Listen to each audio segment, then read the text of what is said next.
Le agradezco enormemente que nos acompañe en el estudio esta mañana César Damián Retes, diputado federal del Partido Acción Nacional, del PAN, por Baja California. Diputado, bienvenido, muy buenos días. Buenos días, David, qué gusto estar nuevamente contigo y con tu auditorio. Muchos temas que platicar, ojalá que nos dé tiempo para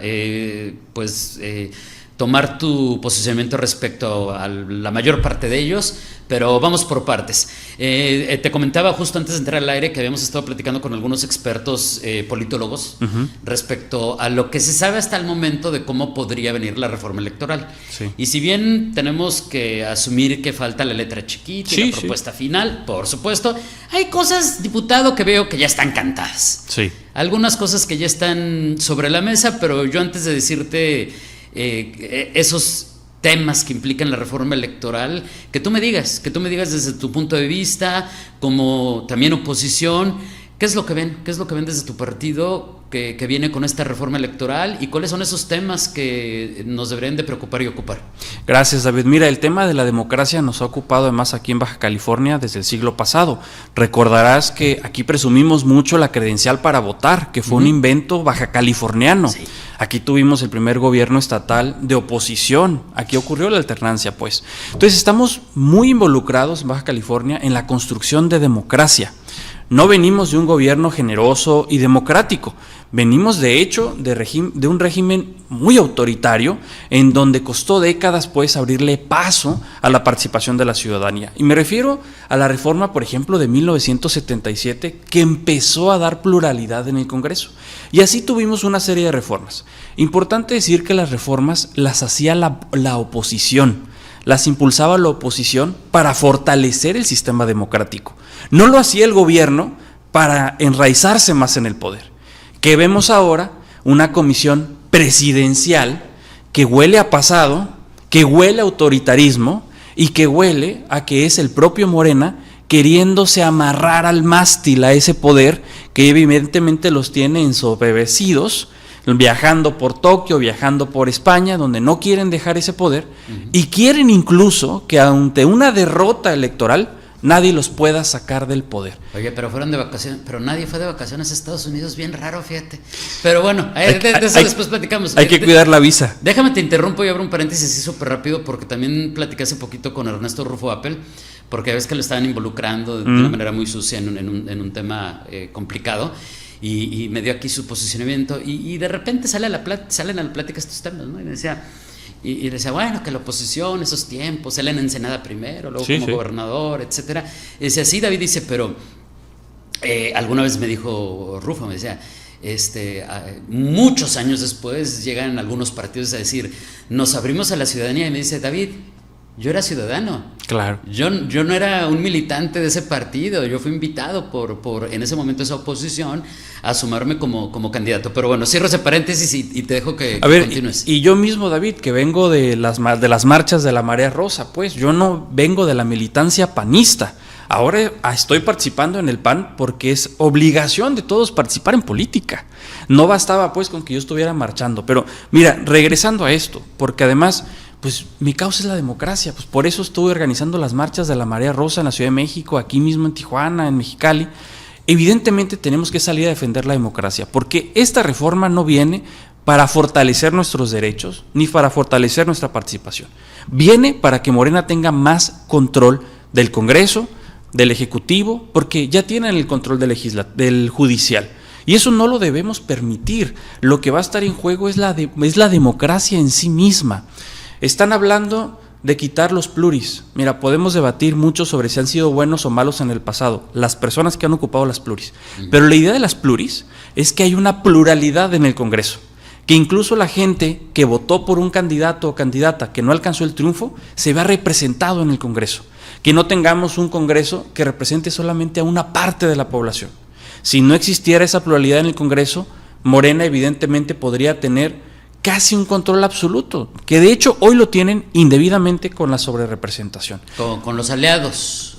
Por supuesto. Porque solitos no tienen mayoría calificada, pero con los aliados pues pueden hacer lo que quieran, ¿no? Que fue una trampa, porque todos decíamos, oye, es que Morena, PT y Verde son lo mismo. Ellos decían, no, es que somos muy diferentes. No, sí, ustedes actúan igual. Llegan al Congreso y que dicen, somos lo mismo, actuamos bajo una misma línea de la presidenta Sheinbaum. Entonces, es una trampa, pues, lo que hicieron, que eso viola nuestro principio democrático. Entonces, veo con mucha preocupación esta reforma. En Acción Nacional estamos presentando una propuesta de reforma electoral, una reforma del Estado, en donde estamos incorporando, por ejemplo, elecciones primarias para candidatos que salgan de los partidos, como es en otros países, Estados Unidos, Argentina, elecciones primarias. Voto electrónico. ¿Por qué seguimos en una modalidad todavía en papel, que se ha prestado a tardanzas, especulaciones, desconfianza? Vámonos caminando hacia el voto electrónico. Ya con toda la tecnología y todo lo que ha avanzado, podemos transitar a esa nueva tecnología, el voto electrónico. Y claro, estamos hablando de nulidad de las elecciones en caso de que se descubra dinero del narco en las campañas electorales. Eso ya lo dijo el Tribunal Electoral en 2021. Sí, hubo estados en donde la delincuencia organizada participó, pero no sé qué tanto, no puedo anularlo. No, basta $1 de la delincuencia organizada para que se anule la elección. Estamos proponiendo segunda vuelta presidencial para que siempre haya legitimidad. Justo te iba a preguntar de eso. Segunda vuelta, por lo pronto presidencial. Por lo pronto presidencial, pero a ver, valoremos para incluso gobernaturas. Oye, pues alcaldías, ve lo que digo, descansa en paz, pero ve lo que pasó con el Patas. Había 12 candidatos y el señor se convirtió en alcalde con 7% de los votos del listado nominal, ni siquiera de los votantes, sino... Sí. Tú dices, ¿qué representatividad tienen, no? Ese es el tema. Necesitamos legitimar nuestra democracia y muchas veces la obviamos. Pensamos que es nada más formarnos, ir a votar un domingo y se acabó. Y en realidad la democracia es que todos participemos en la toma de decisiones y que quien nos represente, realmente nos represente, que tenga esa legitimidad. Un gobernante que no cuente con la legitimidad del voto del 50+1 es un gobernante que va a representar solamente a una parte de la población. Y el propio Morena en este momento, ellos ganaron con 33 millones de votos. Suena mucho, pero somos un país de 120 millones. Un padrón de 100 millones. En realidad ellos representan a una parte de la sociedad. Por eso es importante insistir en la pluralidad. Necesitamos que todas y todos estemos representados en ese Congreso.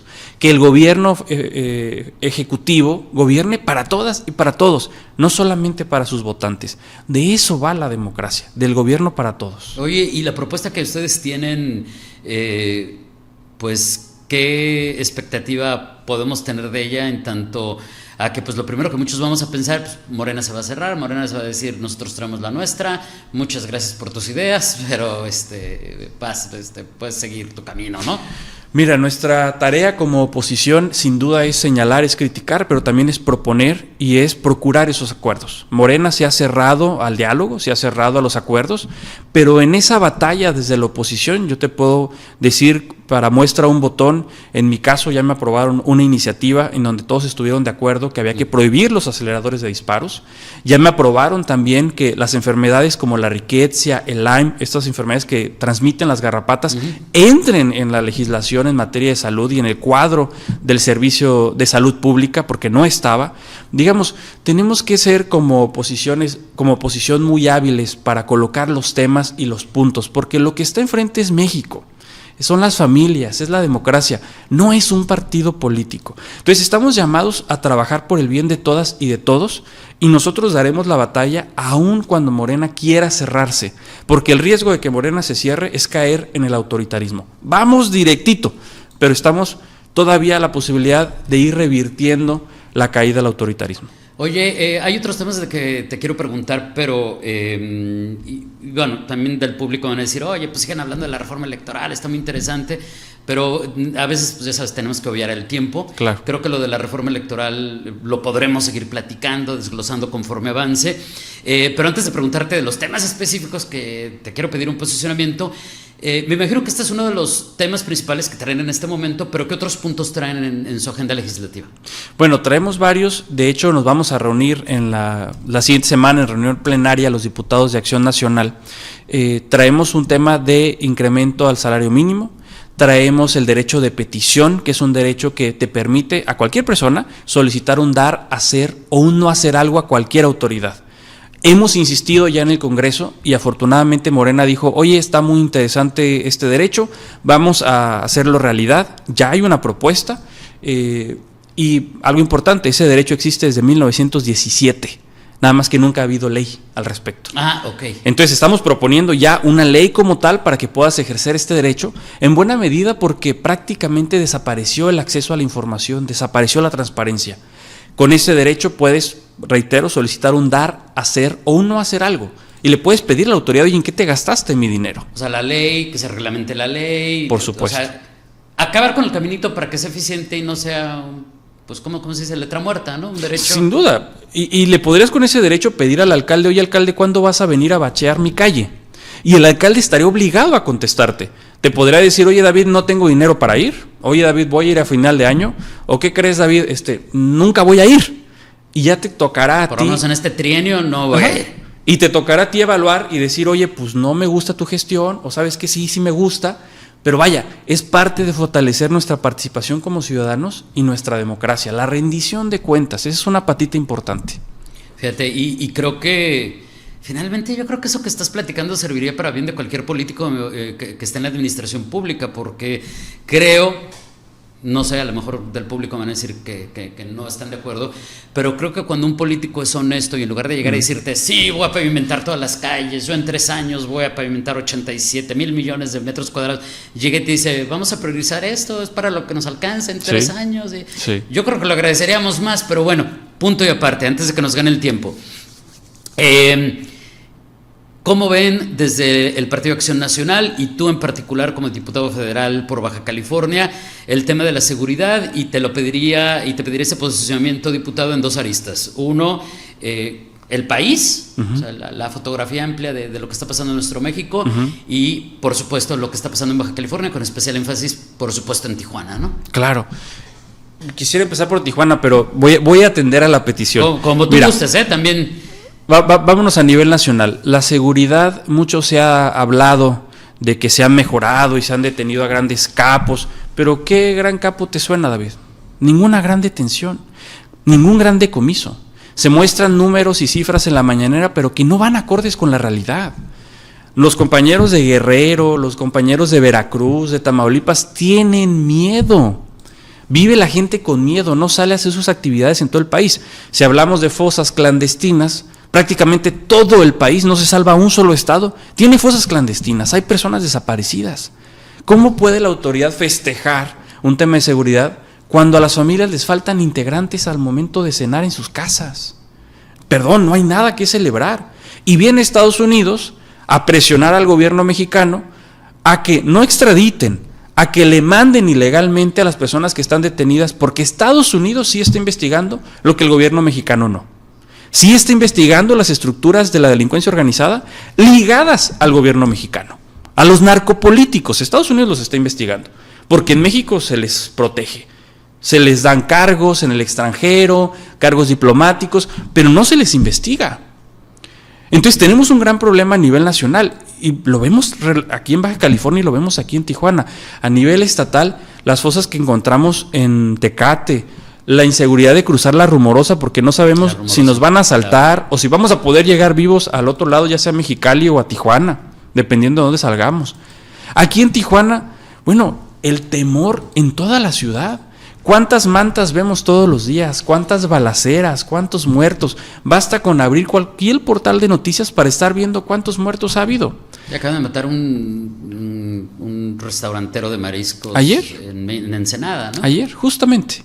Entonces, perdón, pero vivimos con miedo, no vivimos en paz. Y el Estado está obligado a darnos seguridad. Esa es la obligación más importante del Estado. Y el Estado ha fracasado.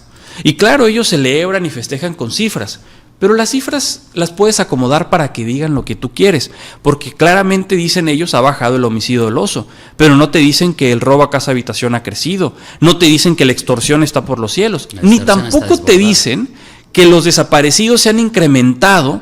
Es más, de la base nacional de desaparecidos, más de la mitad de la base del número de personas desaparecidas son de los últimos 3 años, y la base tiene 60 años. Entonces, hay un problema que son los desaparecidos. ¿Cómo es que el Estado no ha salido con una estrategia para atender a las personas desaparecidas? ¿Cómo podemos tolerar que una persona desaparezca sin explicación, sin razón? En cualquier país civilizado eso no ocurre.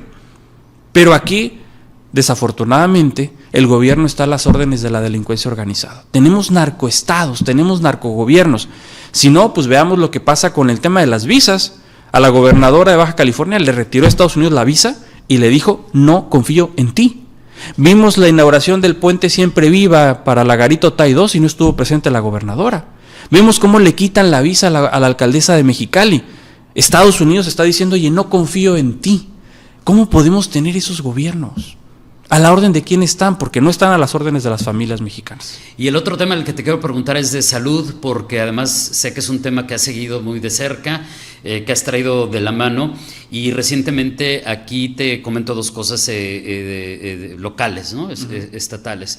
Hace un par de semanas nos decían de Proncavi, seguimos con el desabasto de medicamento oncológico, o sea, no es cierto que esté resuelto. Correcto. Se resolvieron, están los medicamentos básicos ya resueltos en el IMSS, pero no en el IMSS Bienestar. Ahí no hay nada, básicamente fue lo que nos dijo. Y justamente ayer hubo una manifestación de trabajadores, médicos, enfermeras del Hospital Materno Infantil, básicamente diciéndonos lo mismo, en el sentido no solamente del desabasto y la falta de pediatras y la falta de médicos, la falta de insumos, la falta de medicamentos, sino también diciendo, y esto sí venía de hace tiempo, pero se agravó cuando nos convirtieron en IMSS Bienestar. Claro. Entonces, ¿qué nos podrías comentar? Mira, el tema de salud está peor que nunca. 7 años de gobiernos de Morena y no han podido resolver el tema del abasto de medicamentos. Problema que no teníamos antes, ¿eh? Eso es importante. El problema del desabasto ocurrió a partir de que llegó Morena. Y después de 7 años de gobiernos de Morena, no se ha resuelto el problema. Ayer platicaba con una persona que había sido directiva del Iztecali, aquí en Baja California. No voy a dar más datos para que no ubiquen de quién se trata, pero es una persona muy profesional, con mucha capacidad técnica, directiva, y decidió renunciar porque no le habían pagado su sueldo en todo el año, David. Entonces nos enfrentamos a que, claro, tú vas al hospital en la zona este que vinieron a inaugurar con bombo y platillo, no hay quien te atienda, no hay medicamentos. Y su gran solución, que fue el IMSS Bienestar, que es un intento 2.0 después de que fracasaron con el INSABI, está peor que nunca. No hay atención médica. Y es gravísimo porque si no tengo salud, ¿cómo puedo ir a trabajar? ¿Cómo puedo estudiar? ¿Cómo puedo cuidar a mi familia? La salud es lo más importante. Y después de 7 años de gobiernos de Morena, seguimos en ese desabasto en el que ellos mismos nos metieron. Tú lo viste, la deuda que se tenía gigantesca con el Iztecali. No se les están pagando los sueldos a los doctores, a las enfermeras, al personal médico. No hay equipo con el que hacer operaciones. Las citas para terapias de rehabilitación de una torcedura de pie es dentro de 8 meses. Por Dios, eso no es posible. Sí, es un tema además del que el público nos hablan constantemente, nos denuncian constantemente, y uno de los casos que digo, no quiero decir que me dé risa de burla, sino me da risa de qué niveles estamos, de una persona que decía, oye, pues embarazada, me mandan a hacer estudios, y resulta que me dan me dicen, estos estudios son bien importantes que te los hagas antes de tu parto, y le dan cita creo que 4 o 5 meses después de que iba a parir, claro, para que se haga esos estudios. Absurdo. Entonces, pues dice, ¿y qué hago? No, dice, pues pobre persona porque me la puse pareja y terminó consiguiéndome los estudios, pero dice, pero yo me sé defender y sé cómo tratar y sé cómo gestionar, pero ¿cuántas personas no agarran y se van? ¿No? Claro. En fin, diputado, se nos acabó el tiempo, quiero agradecerte nuevamente tu visita. ¿Algo que agregar? ¿Algo más antes de despedirnos? Sí, David, mira, estamos muy mal en salud. Estamos muy mal en seguridad, prácticamente estamos reprobados en materia educativa. Estos 7 años de gobiernos de Morena a nivel federal, esos gobiernos malos de Morena y corruptos en Baja California, nos tienen hundidos, nos tienen sometidos, pero la salida está en todas nosotras y todos nosotros, en que nos activemos con miras al 2027, en que nos involucremos, en que participemos y que cambiemos este rumbo, porque sí puede haber un mejor camino. Ya lo conocemos y ya lo probamos, y es el desabasto, es el miedo, es la inseguridad, es la falta de educación, pero hay un mejor camino y tocará el momento en 2027 de salir, participar y de recomponer ese camino. Gracias, diputado, te esperamos por aquí de regreso muy pronto para seguir hablando de estos temas y darle seguimiento, entre otras cosas, a lo de la reforma electoral. Con gusto, David, muchas gracias. Gracias, es el diputado federal del PAN por Baja California, César Damián Retes.